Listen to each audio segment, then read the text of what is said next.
Bonjour à tous et bienvenue à la webconférence Apsis Cyborg sur Sage Automatisation Comptable. Nous allons passer une petite heure ensemble. Cette session va être animée par Emmanuel Mattei, chef de marché Sage PME. Tout au long de cette session, vous pourrez nous poser vos questions sur le bandeau à droite de votre écran. Nous y reviendrons en fin de conférence. Bonjour Emmanuel.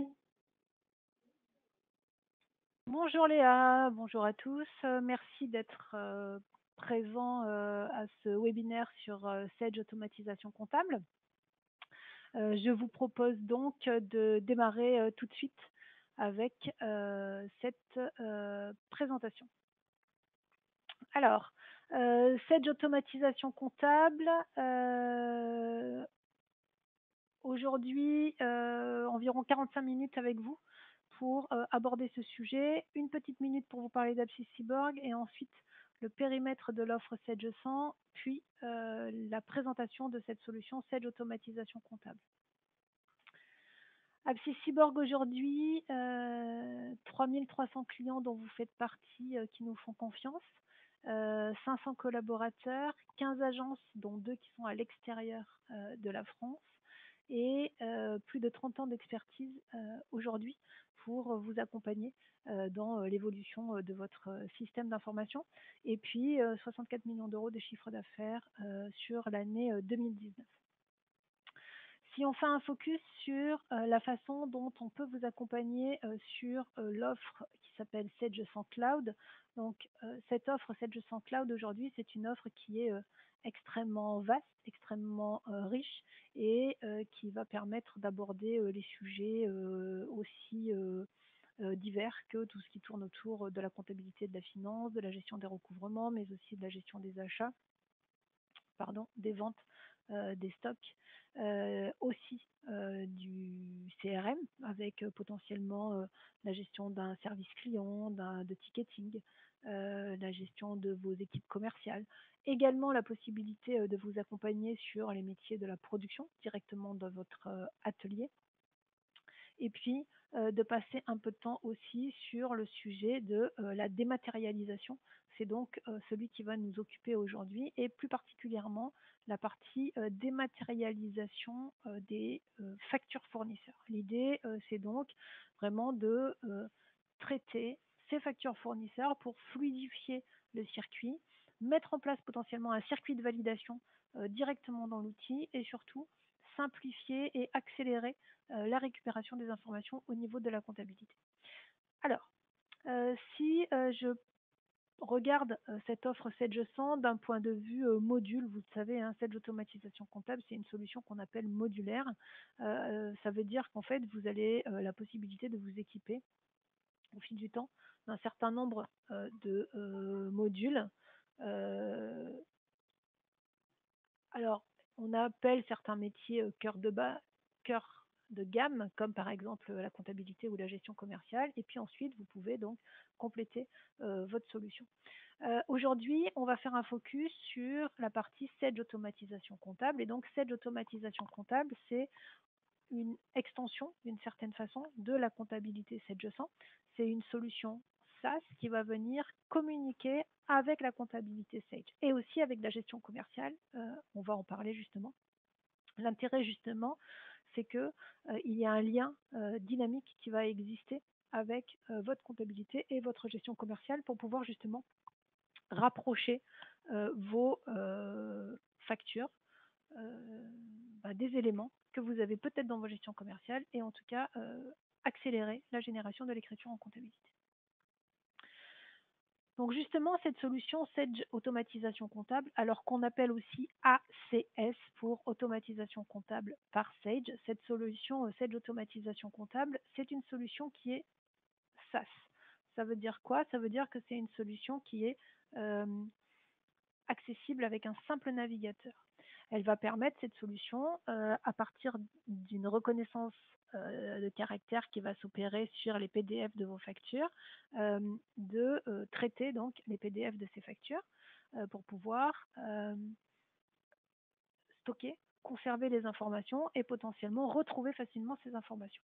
On va aussi pouvoir, grâce à cette solution, mettre en place des circuits de validation qu'on va pouvoir automatiser en fonction des règles qui existent dans votre entreprise, peut-être aussi des éléments comme par exemple certains niveaux d'autorisation.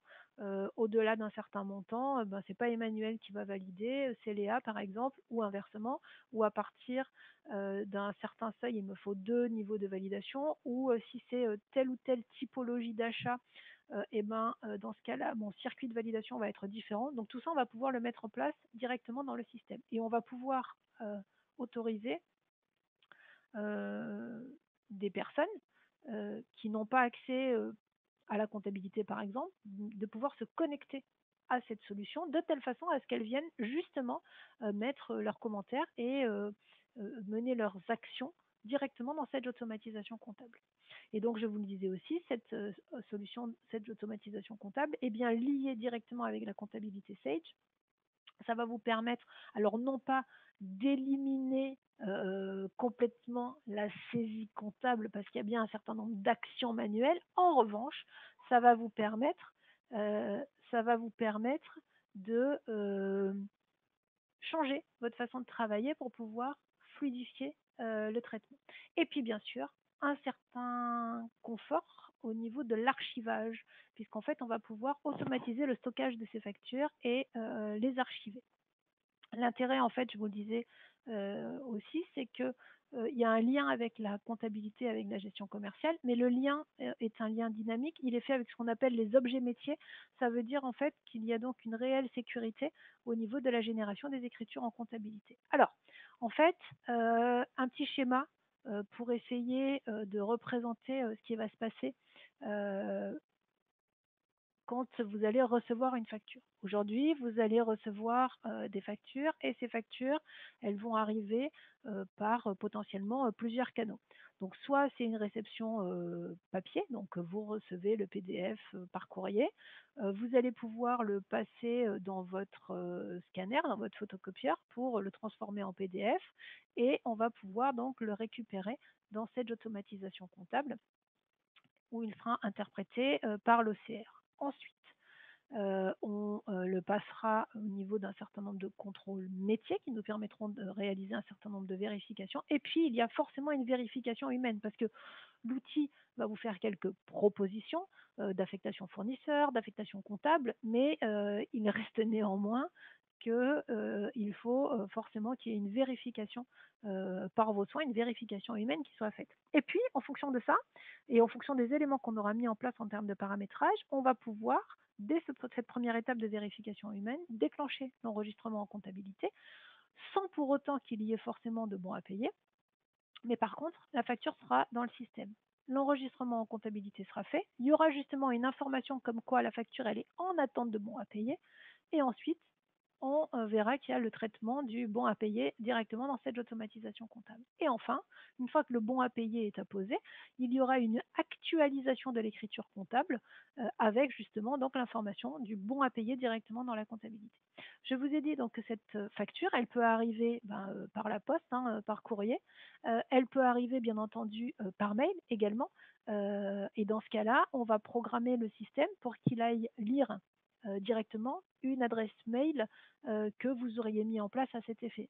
Dans ce contexte, nous, on va vous proposer de dédier une adresse mail pour votre comptabilité fournisseur, par exemple, et du coup, tous vos fournisseurs enverront ces factures, leurs factures à cette adresse-là, et on viendra traiter toutes les pièces jointes des différents mails que vous allez recevoir.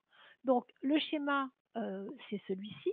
Et on va pouvoir imaginer mettre en place des schémas de comptabilisation différents. Par exemple, quand c'est une facture que je vais appeler frais généraux, cette facture de frais généraux, je vais effectivement faire en sorte qu'elle soit automatiquement, qu'elle soit en tout cas traitée et que l'écriture comptable soit bien passée par Sage Automatisation Comptable, comme je l'ai décrit précédemment.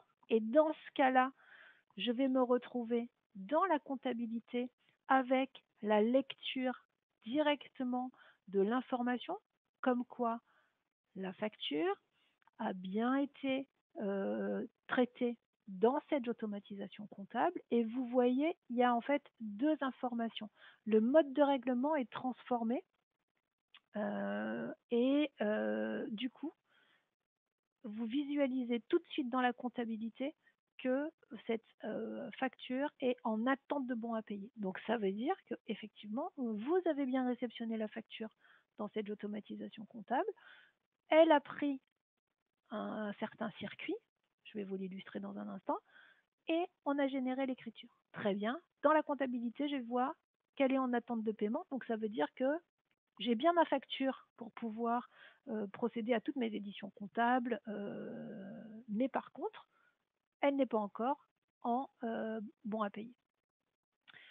Quand ce sera nécessaire, quand la validation aura été faite, dans ce cas-là, le mode de règlement viendra être actualisé automatiquement par le système et dans ce cas-là, du coup, on retrouve un mode de règlement qui est donc le mode de règlement qui aura été caractérisé dès le départ. J'ai aussi la possibilité, avec cet outil, de caractériser des factures comme étant en litige. C'est-à-dire que là encore, l'idée, c'est de bien pouvoir retrouver la facture et l'écriture comptable au niveau de la comptabilité, puisque je reçois une facture, vous savez mieux que moi que cette facture, à partir du moment où vous la réceptionnez, elle doit être saisie en comptabilité. En revanche, il peut y arriver qu'il y ait des litiges sur certaines factures, et dans ce cas-là, il faut effectivement mettre en place un certain traitement. Donc ça veut dire que dans ce contexte et avec cet outil, la facture, ok, elle arrive, je la traite, j'enregistre l'écriture en comptabilité, mais parce qu'il y a de bonnes raisons pour ne pas le faire, je ne libère pas encore cette facture au niveau du paiement, elle est en litige et donc cette information, je la vois également au niveau de la comptabilité. Si je reviens sur mon schéma de tout à l'heure, je vous disais qu'on va pouvoir mettre en place différents types de paramétrage et différents comportements au niveau du système. Le schéma que je vous ai montré tout à l'heure, c'était potentiellement un schéma qu'on va pouvoir mettre en place donc pour des frais généraux. Maintenant, si vous traitez vos achats à partir de la gestion commerciale, dans ce contexte-là, peut-être que vous allez souhaiter, peut-être qu'il va être nécessaire que l'écriture comptable soit générée non pas par cette automatisation comptable, mais continue à être générée par votre gestion commerciale, puisque c'est la gestion commerciale qui est liée dynamiquement à votre comptabilité. Et comme vous le faites déjà aujourd'hui, hein, vous transformez votre bon de réception fournisseur en facture fournisseur et ça génère l'écriture en comptabilité. Donc, peut-être que c'est ce que vous allez souhaiter continuer à utiliser comme mode de fonctionnement. Et dans ce cas-là, on pourra très bien le mettre en place au niveau de cette automatisation comptable, mais on pourra quand même venir rapprocher, associer cette facture qui arrive dans le système avec les bons de réception que vous avez dans votre gestion commerciale. Je vais tâcher de l'illustrer dans un instant. Donc, on pourra bien paramétrer des comportements différents au niveau du système selon l'une ou l'autre des nécessités qui correspondent à votre mode de fonctionnement. Je vais basculer la présentation directement dans l'outil tout de suite. Alors, normalement, vous devriez voir mon écran. Absolument. Donc, je suis connectée sur mon outil Sage Automatisation Comptable.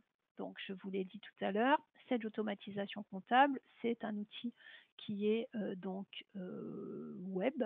Donc, je suis connectée avec mon navigateur Chrome. Et avec ce navigateur, j'ai un login et un mot de passe qui me permettent d'accéder à mon environnement. J'ai la possibilité d'avoir plusieurs entités. Je me connecte sur la société EMATI. On va avoir autant d'entités que ce que l'on a de sociétés en comptabilité, autant de bases comptables, enfin comptage ESCOM. Et quand je me connecte, j'arrive dans cet environnement, cette page. Donc ici, j'ai plusieurs pages, comptabilité, dashboard pour l'écran d'accueil, qui est ici.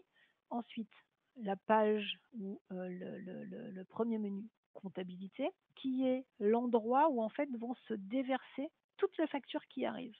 Et ensuite, en fonction des droits qui sont les miens, je pourrais ou pas accéder à la validation, au bon à payer, au litige et à l'intégralité des documents qui sont en cours de traitement. Et bien entendu, encore une fois, ça dépend des droits, à la partie administration et paramétrage. Moi, je suis connectée avec un utilisateur qui est administrateur. C'est pour cette raison que j'ai accès à l'intégralité des menus qui sont ici. Donc, je récupère dans cette page comptabilité, on appelle ça une bannette aussi. Dans cette bannette comptabilité, j'ai récupéré l'intégralité des factures qui arrivent. Donc, je vous rappelle que ces factures, elles peuvent arriver soit parce que je suis venue ici ajouter un document et je viens chercher des fichiers PDF que j'ai rangés quelque part, soit, et c'est plus souvent le cas, parce que j'ai programmé donc le lien avec l'adresse mail que j'ai mis en place, ou alors je vais chercher des factures qui sont déposées par mon photocopieur. Les factures arrivent ici, j'ai autant de lignes que de factures qui ont été aspirées, on va dire. Et sur certaines factures, j'ai des informations qui sont reconnues, pas toutes. Des fois, le fournisseur n'est pas reconnu. Bon, ça dépend aussi de la qualité de la facture. Donc, je vais aller traiter ces factures. Donc, je vais commencer par celle-ci, qui est une facture du fournisseur EDF. Donc, traiter la facture, ça veut dire qu'en fait, je vais regarder quel est le document qui a été récupéré et que je vais justement la rentrer dans mon processus de validation. Je vous rappelle que l'idée et l'intérêt, c'est d'enregistrer cette facture dans la comptabilité sans pour autant jouer pour l'instant sur cette partie bon à payer, on y revient après. Donc déjà, la première des choses, je vérifie que le fournisseur qui est proposé, c'est bien EDF. Ok, je suis d'accord avec ça. Je pourrais le changer si je veux. Sachant que en fait, cette liste des fournisseurs, ces fournisseurs en fait auxquels je fais appel, oui c'est normal, j'ai pas mis la date d'échéance, ces fournisseurs qui sont derrière, ce sont les fournisseurs de ma comptabilité. Hein, je suis en lien direct avec la comptabilité Sage. Tout à l'heure, il y avait des petites flèches en pointillé dans la présentation, dans le schéma des différents modules. Il y a bien un lien dynamique qui se fait et donc je vais lire les fournisseurs qui existent dans la comptabilité. Le numéro de facture n'est pas reconnu lors du premier passage de la première facture pour ce fournisseur. Donc c'est normal, c'est comme ça que fonctionne le système. Donc c'est juste un apprentissage qui est fait au fur et à mesure. Donc au niveau de la présentation, vous voyez, je peux choisir ici d'avoir plus ou moins d'espace pour pouvoir visualiser les informations. Ça dépend aussi du navigateur. Donc, c'est bien le fournisseur EDF. Je viens saisir le numéro de facture. Alors, je suis peut-être pas très vigilante par rapport à ça. Il y a un contrôle de doublon. Bien entendu que si je saisis plusieurs fois la même facture pour le même fournisseur, je vais avoir un message d'alerte. Moi, je fais exprès de mettre un numéro indicé parce que comme j'utilise souvent les mêmes factures dans mon environnement de démo, je ne veux pas être polluée par rapport à cette fonctionnalité, mais bien entendu que cette fonctionnalité existe. Donc ça, le fournisseur, le numéro de facture. Ensuite, je viens indiquer quel est le type de document, quel est le type d'achat en fait que je suis en train de traiter. Donc par défaut, pour EDF, ce sont des frais généraux, ok, mais vous voyez que je pourrais avoir d'autres types de traitements derrière. Et le type de traitement, en fait, ça conditionne mon circuit de validation. Donc, ce sont bien des frais généraux qui concernent peut-être l'agence numéro 1, peut-être l'agence de Lille. En fait, ce qui est important, c'est que cette fonction-là ou cette information, cette notion d'agence, elle va potentiellement conditionner aussi l'étape suivante dans mon circuit de validation. Si il s'agit de l'agence numéro 1, vous voyez que j'ai accès à la possibilité donc de transmettre la personne à mon directeur d'agence. J'ai aussi la possibilité d'apposer directement le bon à payer ou de rediriger vers une autre société ou de le mettre en litige. Si je choisis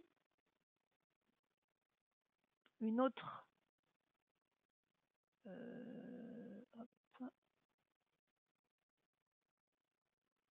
Si je choisis une autre action,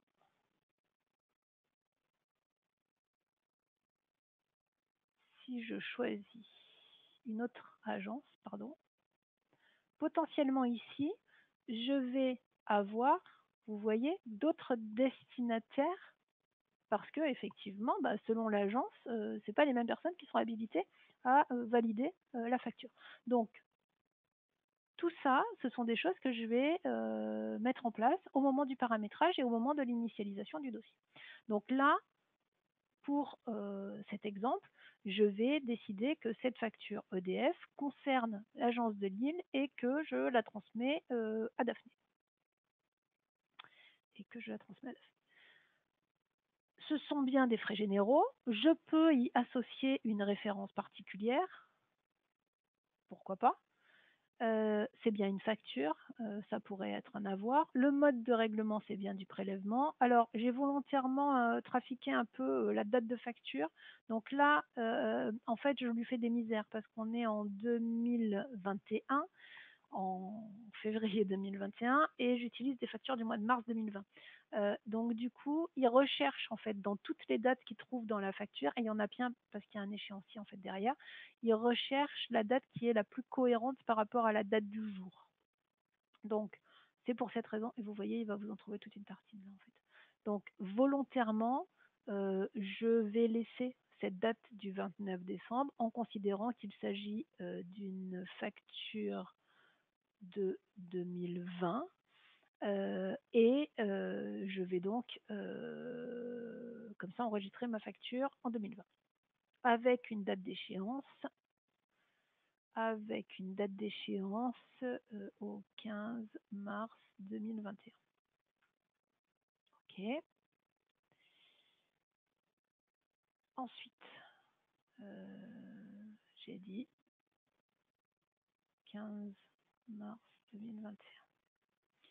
Le libellé qui est là, j'ai la possibilité de l'enrichir, puisqu'en fait, c'est cette information que je vais retrouver dans la comptabilité derrière.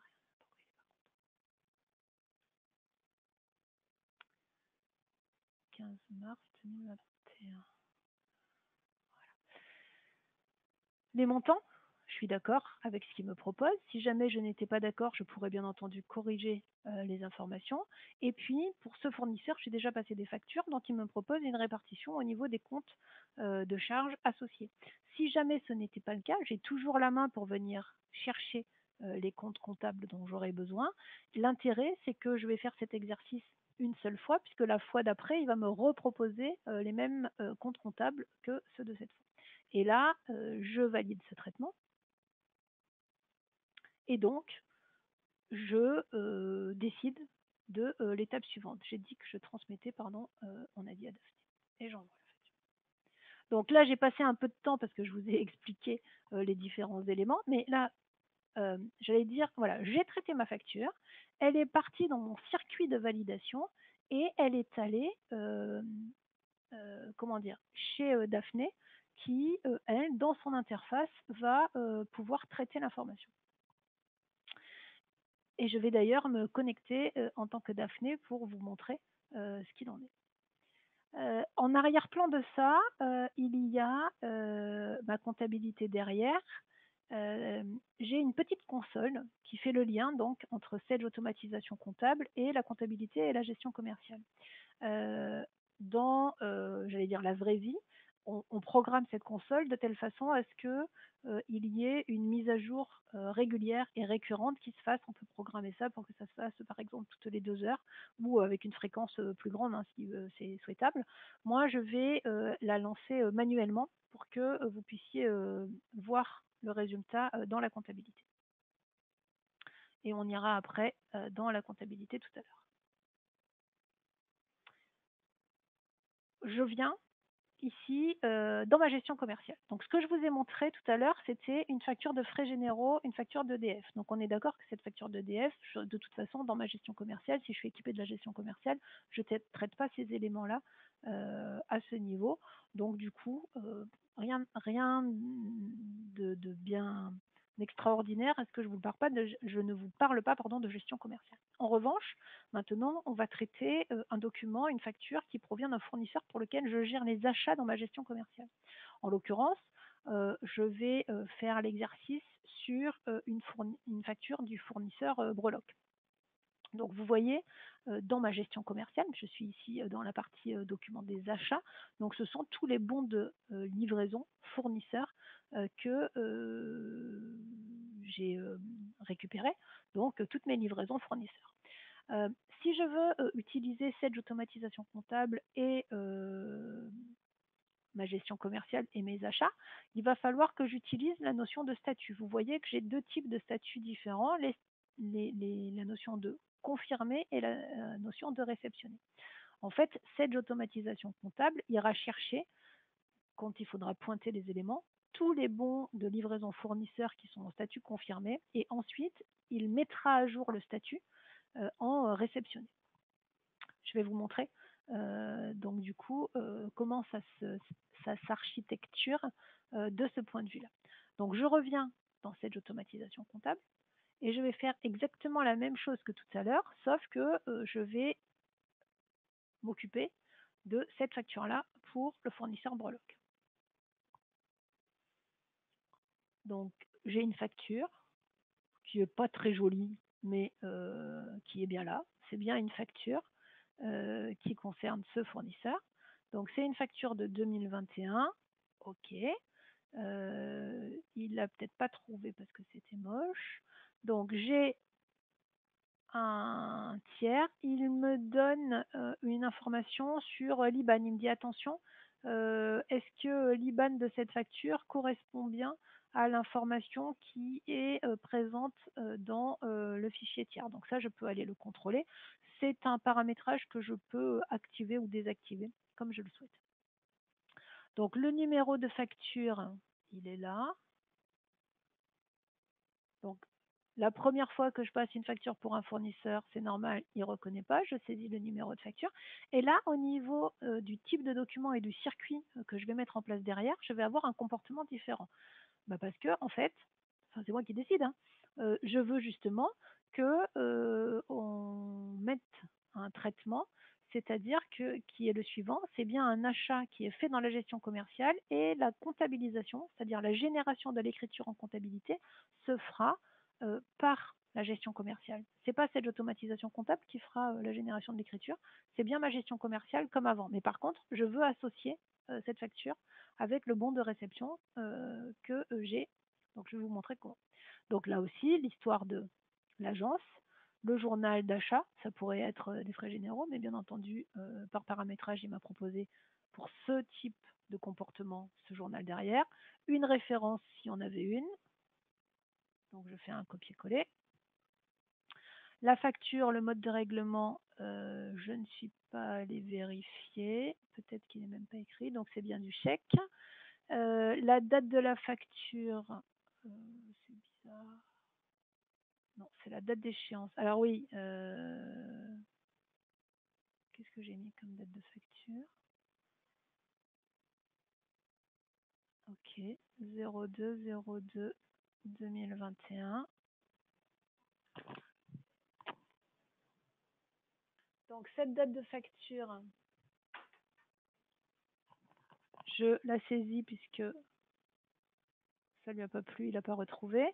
La date d'échéance, par contre, il a bien retrouvé. Et là, l'information que je vais récupérer au niveau de l'écriture comptable, si j'ai paramétré l'écriture comptable, mais en l'occurrence, ce n'est pas le cas. Au niveau des montants, on est d'accord, 3500, 700. Et là, dans cette étape-là, j'ai un nouvel écran qui est apparu, une nouvelle partie, qui me propose un rapprochement avec les bons de réception de ma gestion commerciale. Alors, pour l'instant, je suis un peu frustrée parce qu'il me dit aucun bon de réception retrouvé sur le document. Ce n'est pas tout à fait vrai.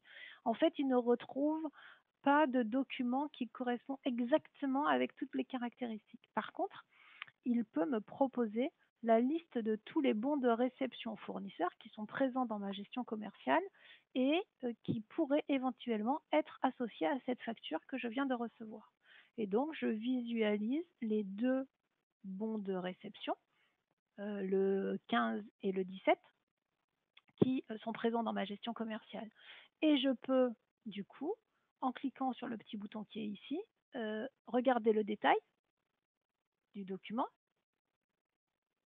et vérifier si c'est bien la bonne association. Alors, je ne fais pas de rapprochement partiel, puisqu'en fait, la réception, elle est déjà faite dans ma gestion commerciale. Donc, je reçois une facture de 3 500 € hors taxe qui correspond potentiellement à ce document-là. Je pourrais éventuellement venir rajouter des frais.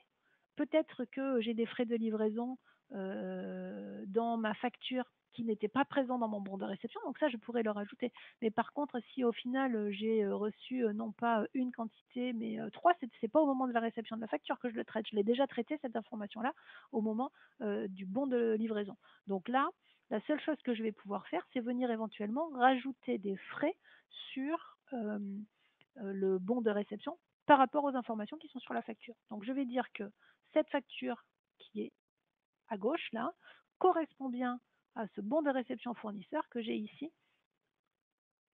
Je valide cette information. Et du coup, et je passe, je valide cette information, j'ai dit.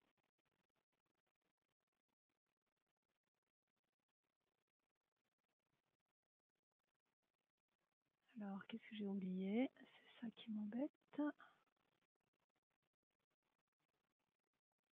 Je valide, j'ai bien le fournisseur, on est d'accord. Il ne va pas me laisser faire. Voilà. Et donc là, je mets... Bon, j'ai un contrôle sur le... Il faudrait que j'enlève le contrôle. Il me manque dans ma facture est pas bien libellée. Il me manque le... flûte, les coordonnées bancaires du fournisseur. Donc, mais en tout cas, ça me permet quand même de vous montrer le mode de fonctionnement et le fait de pouvoir bien associer. Quand je vais valider cette information, ça va rentrer dans le processus de validation et ce qui est important derrière, c'est que ça viendra actualiser le bon de réception fournisseur dans ma gestion commerciale et ça viendra changer le statut. Ce que je peux éventuellement faire... Non, ça va pas aller.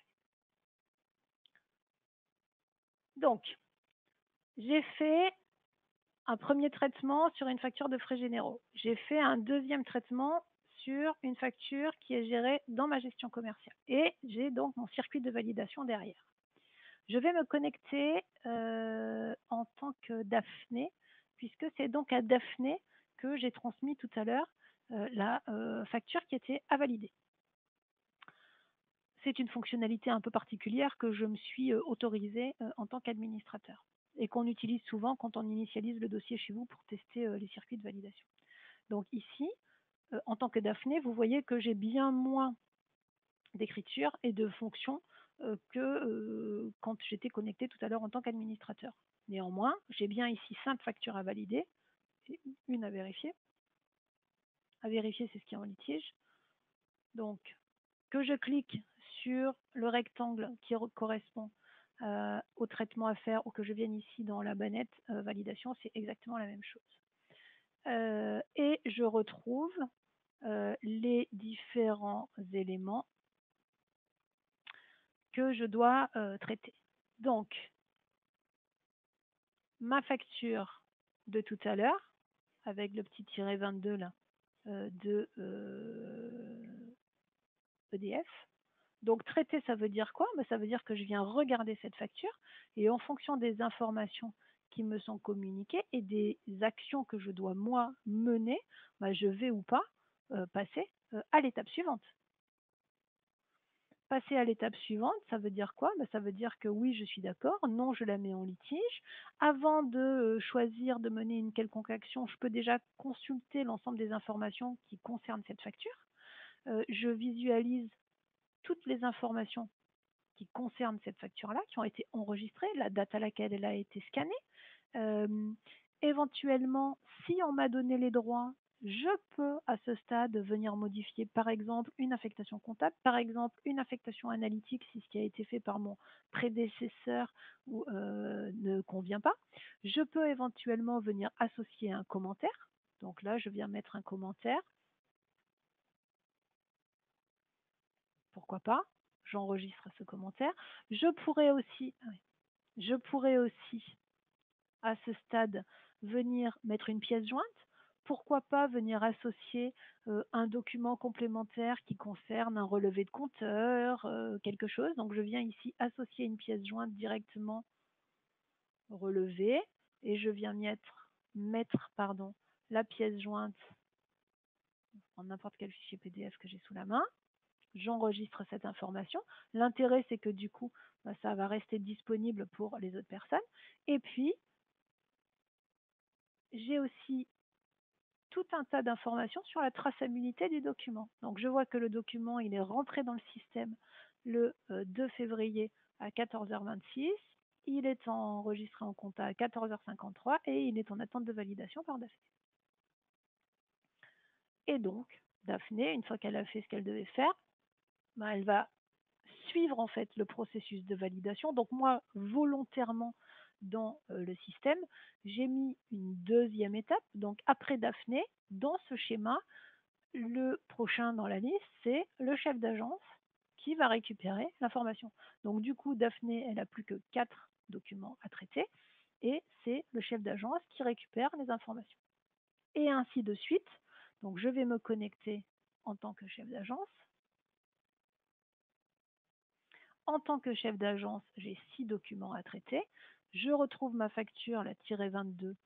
Je vois toute l'histoire de ce qui s'est passé, les petits commentaires directement, la pièce jointe s'il y en a une. Et si je veux avoir plus de détails et mettre ma pierre à l'édifice, je rentre dans le petit crayon pour traiter les éléments. Donc, j'ai à nouveau accès à toutes les informations qui concernent la facture, les commentaires qui ont déjà été posés, tout ce qui concerne la traçabilité, et je vais pouvoir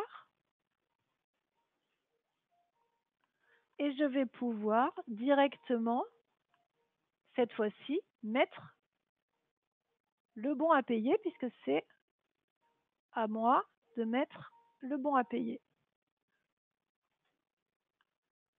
Je mets le bon à payer, je peux éventuellement associer un commentaire ou pas, et je valide le traitement. Et donc du coup, l'information sort, la facture sort du traitement. En revanche,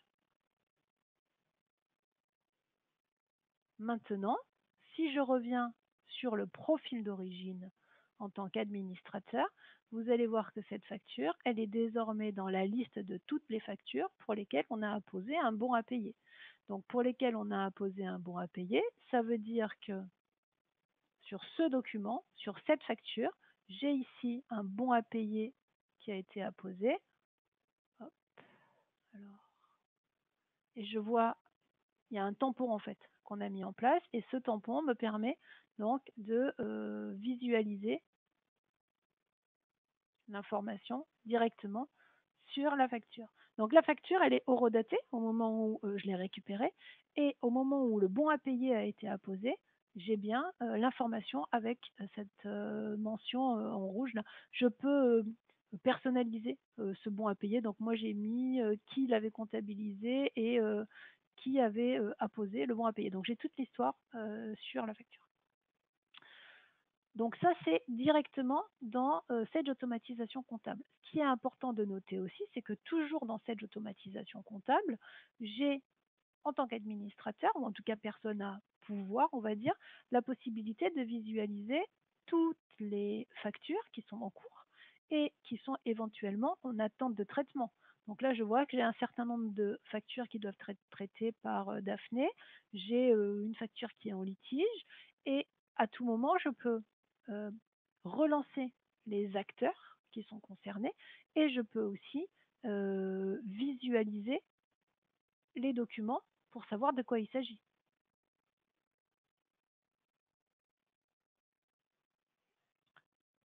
Enfin, on a aussi la possibilité, à tout moment, à faire des recherches. Donc, je peux rechercher, par exemple, toutes les factures qui contiennent le mot bijou.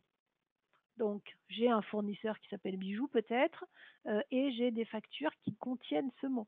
Donc là, je retrouve la liste des factures en fonction des critères que j'ai sélectionnés ici. Donc moi, j'ai mis un mot qui était contenu dans les factures, je pourrais très bien retrouver toutes les factures de tel fournisseur de telle période à telle période.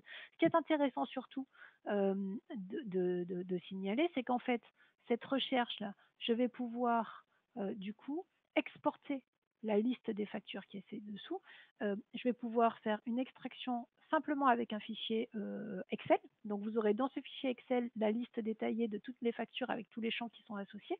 Et puis je vais retrouver aussi le fichier PDF de chacune des factures. Par exemple, vous avez un contrôle fiscal, vous devez fournir les factures de tel fournisseur. Vous allez pouvoir donc exporter ces informations et les transmettre au contrôleur. Votre commissaire aux comptes ou votre comptable vous demande des éléments. De la même façon, vous pourrez lui communiquer. Et en dernier lieu, ce qu'il faut que je vous montre quand même, c'est la façon dont on retrouve l'information dans la comptabilité. Alors, dans la comptabilité, si je ne dis pas de bêtises, j'ai normalement enregistré une écriture sur le compte EDF en 2020, puisque c'était une facture de mon fournisseur EDF sur 2020. Donc, je suis un peu en retard, mais j'espère que vous serez. Alors, pourquoi qu'elle n'y est pas? Alors, est-ce que ma synchro est passée correctement? Je vais vous montrer sur un exemple précédent. Elle était normalement en attente de bons à payer. Il me semble que j'avais fait une facture de décembre 2020. C'est ça que j'avais fait? Ah là voilà. Donc, dans la comptabilité, j'ai bien une ligne sur 29 décembre 2020 dans ma comptabilité Sage. Plusieurs choses de remarquables par rapport à ça. Donc déjà, l'écriture comptable est passée. OK. C'est un premier sujet intéressant. Deuxième chose, j'ai ici le mode de règlement qui est en ATT-BAP. Je vous rappelle que j'ai lancé manuellement la synchronisation, le petit robot là, avant que Daphné fasse sa validation. Donc ça veut dire que c'est pour cette raison que je suis toujours dans le statut en attente de validation. Donc, cette facture, je l'ai dans la compta, elle n'est pas à payer. Vous savez que dans moyens de paiement, du coup, je pourrais filtrer à la fois par rapport au mode de règlement et aussi par rapport à cette information qui est le statut bon à payer. Vous voyez qu'ici, dans le statut du bon à payer, on est sur un statut à valider. Donc j'ai la double notion, la double information qui me permet de vérifier que cette facture, elle n'est pas encore bonne pour le paiement. Ça, c'est le premier sujet. Autre information qui est quand même intéressante, c'est que vous voyez, j'ai un petit bouton action ici. Je vais pouvoir utiliser cette fonction, visualiser le document, et là, je vais pouvoir, je suis dans la compta, tout simplement ouvrir le PDF de la facture et visualiser toute l'histoire de ce qui s'est passé sur cette facture.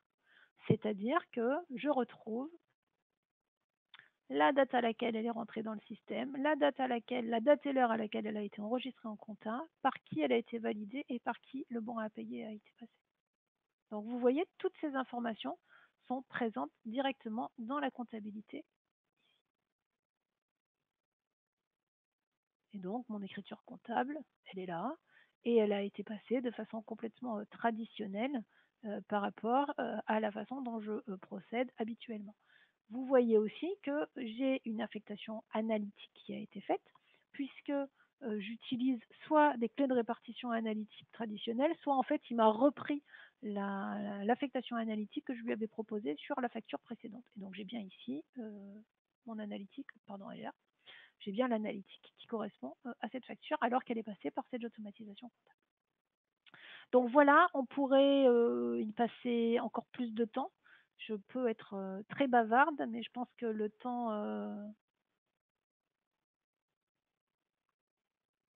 qui nous est octroyé est bientôt terminé. Donc, je repasse sur le support. Donc, vous voyez, en fait, avec cette automatisation comptable, on est dans un process de collecte et de capture des factures à partir donc des différents canaux, donc soit le mail, soit le courrier, et donc on récupère les informations. OK, on a donc cette notion d'horodatage qualifié que vous avez pu voir, ce qui nous permet en fait de faire ce qu'on appelle le renversement de la charge de la preuve, c'est-à-dire que c'est à votre fournisseur après d'aller prouver que la facture a été envoyée pas au moment où vous allez certifier que vous l'avez réceptionnée. Vous avez donc l'archivage qui se fait avec le cachet numérique que je vous ai montré, et vous avez après derrière la génération des écritures comptables, le circuit de validation que vous allez pouvoir personnaliser en fonction de vos contraintes, de vos obligations. Il y a bien l'interaction avec moyen de paiement. Je ne suis pas allée jusqu'à illustrer dans moyen de paiement, mais vous avez donc l'écriture en comptabilité, et si vous avez l'habitude de travailler dans moyen de paiement, vous avez certainement fait le parallèle. Et du coup, je retrouve bien toutes mes informations dans ma comptabilité. Aujourd'hui, quand on caricature un peu, souvent malheureusement, la facture arrive au service comptable pas loin de la date d'échéance parce qu'elle s'est peut-être un peu promenée entre les différents services avant d'arriver jusqu'à la comptabilité.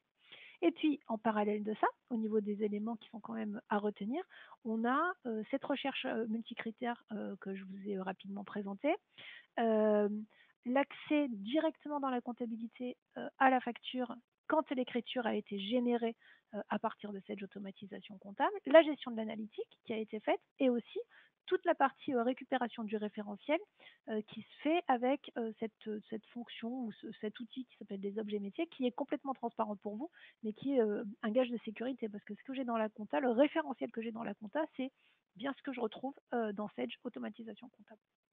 Donc voilà ce que je voulais vous montrer cet après-midi sur ce sujet de Sage automatisation comptable. Et donc, ce que je vous propose, si vous êtes d'accord, c'est de repasser la parole à Léa et puis après de répondre aux interrogations que vous avez éventuellement sur cette solution. À toi, Léa. Merci Manuel. Donc passons maintenant à la partie questions-réponses. Donc Emmanuel, nous avons une première question. Est-ce que je peux mettre en place Sage automatisation comptable, qui est une solution SaaS, alors que la comptabilité ne l'est pas, n'est pas un SaaS? Alors oui, tout à fait. Effectivement, Sage automatisation comptable est bien une solution SaaS. Sage sans cloud comptabilité est une solution qu'on appelle on-premise. Néanmoins, on peut bien faire communiquer ces deux solutions. C'est prévu pour. Il faut que vous soyez équipé de votre comptabilité Sage sans cloud à partir de la V7. Et à cette condition, on va bien pouvoir faire cohabiter la compta, Sage automatisation comptable et éventuellement la gestion commerciale également. Merci Emmanuel. Nous avons une deuxième question. À quel moment les sections analytiques sont-elles renseignées? En fait, je suis allée un peu vite dans la... Alors, est-ce que je peux basculer à nouveau? Quand on est dans le traitement de la facture, normalement vous voyez mon écran. Quand on est dans le traitement de la facture, ici, dans la partie basse, il nous a proposé voilà, l'imputation comptable. Après l'imputation comptable, il nous propose d'aller, voilà, ici, dans l'étape d'après, il va nous proposer d'aller affecter l'analytique s'il y en a. C'est un écran, ça s'enchaîne en fait. Et moi, j'utilise des grilles par habitude et peut-être un peu flemmardise, pardon. Et du coup, il m'a repris la même affectation que l'étape précédente. Ok. Merci Manuel, c'était notre dernière question. Merci à tous de nous avoir suivis. Vous pouvez retrouver les sujets de nos prochaines conférences web directement sur notre site apsiscyborg.com. Bonne journée à tous et à bientôt. Merci, bonne journée, au revoir.